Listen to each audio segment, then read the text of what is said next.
line right now, so just brace yourself. Dak Prescott. Listen, Bart Scott says very funny things. I think he's extremely intelligent, and he knows how to make entertaining TV. That was entertaining TV. Khaki pants. I mean, we listen to Danny Dimes talk. We see him walk around. He's actually the khaki pants guy. He's the dude that looks like every fraternity guy that every time they have an event, they wear a blue sports coat and khaki pants. And yes, if athleticism was only about speed, then I can see that Danny Dimes is absolutely a faster person than Dak Prescott is. He is not a better quarterback. He's not. And that's what the game is about. The game is about quarterbacking. And at that position, Daniel is not better than Dakota. And so for that matter, we know that Dak Prescott is going to have the more impressive season. Dak Prescott's going to produce the most wins. Dak Prescott is going to have the better leadership. And in the end, what we've also seen is that even though Danny Dimes may be running 22 miles per hour,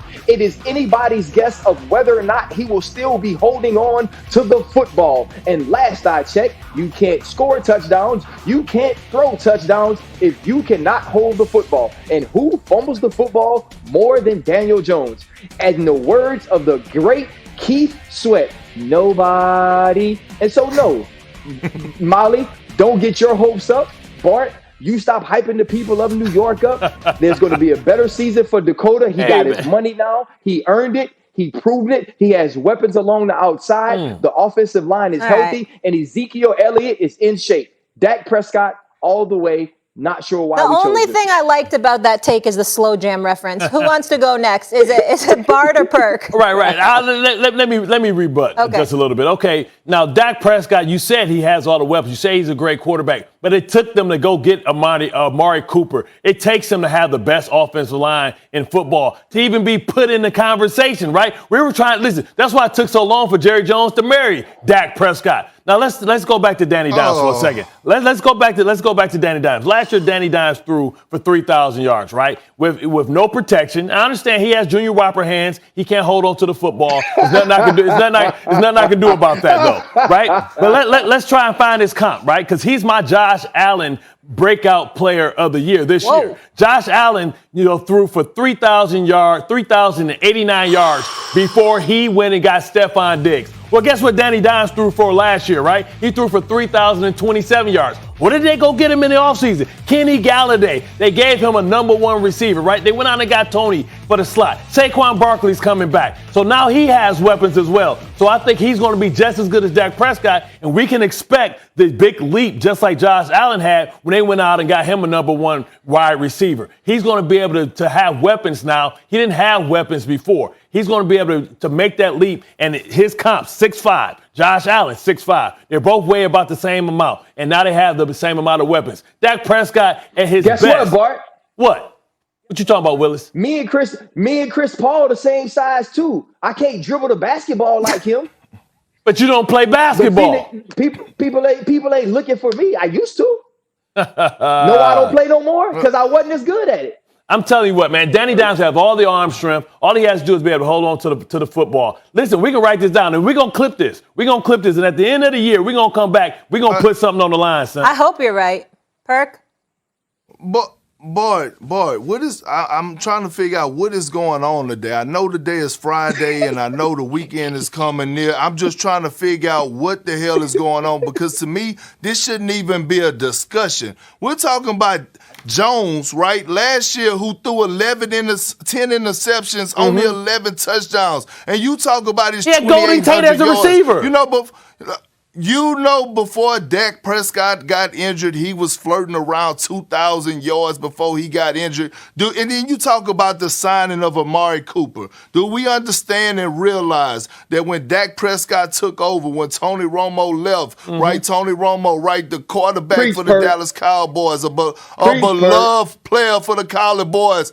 He forced Tony Romo to retire because he was that good. Do you understand? In 2016, when he took over, he threw for over 3,600 yards. He he threw for 23 touchdowns, 4 interceptions. In 2017, his second year, he threw for 3,300 yards, 22 touchdowns, 13 interceptions. This is all before Amari Cooper. I don't understand this argument. We're not talking about athleticism. We're talking about the most important. We're talking about the you most guys are prisoners of the moment, man.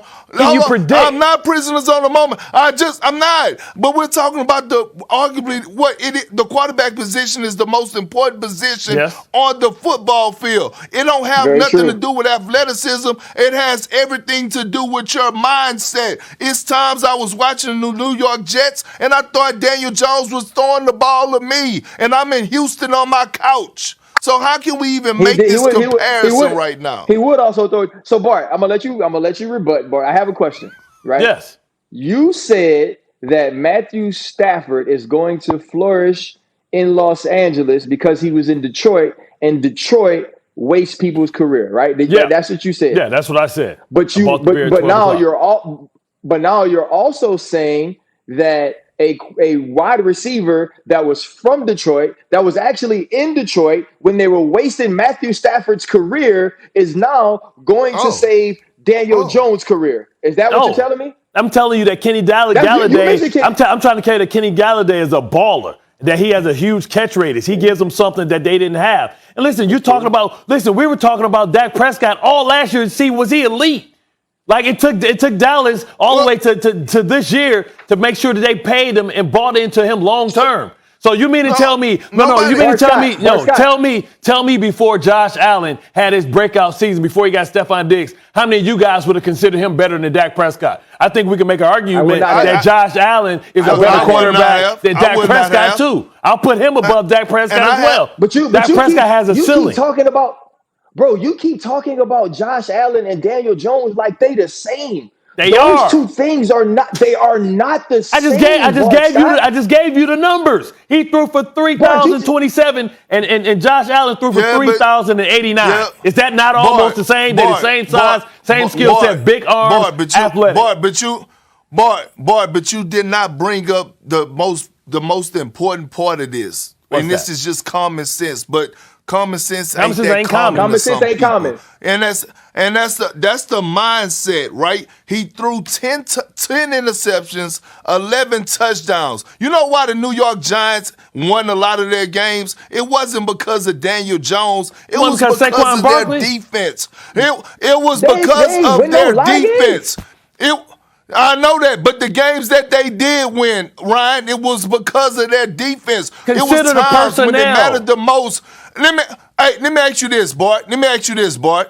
When it comes down, because y'all used to play football and y'all used to work on this, right? Y'all work on the 2-minute drill at practice, and you watch the 2-minute drill in the game. When it matters the most, whose hands would you put the pigskin in? Would you put it in Daniel Jones if you're offensive coordinator, or you putting it in Dak Prescott's hands? Let me tell you something. After this season, after this season, it's going to be a consensus answer that it's going to be Daniel Jones. Listen, when you're sitting back there and you got a left tackle that you get hit in the back of the head, you can't burp the baby. Dak Prescott sitting there burping the baby. It don't take that long to have to go through your progressions when you got the best offensive line in all the game. This dude had the worst left tackle, had a horrible offensive line before he even did not put his have back that foot last in the year. He did not have that last year. Hold on. Danny Jones didn't have a bad offensive line. All right. Andrew Thomas got benched.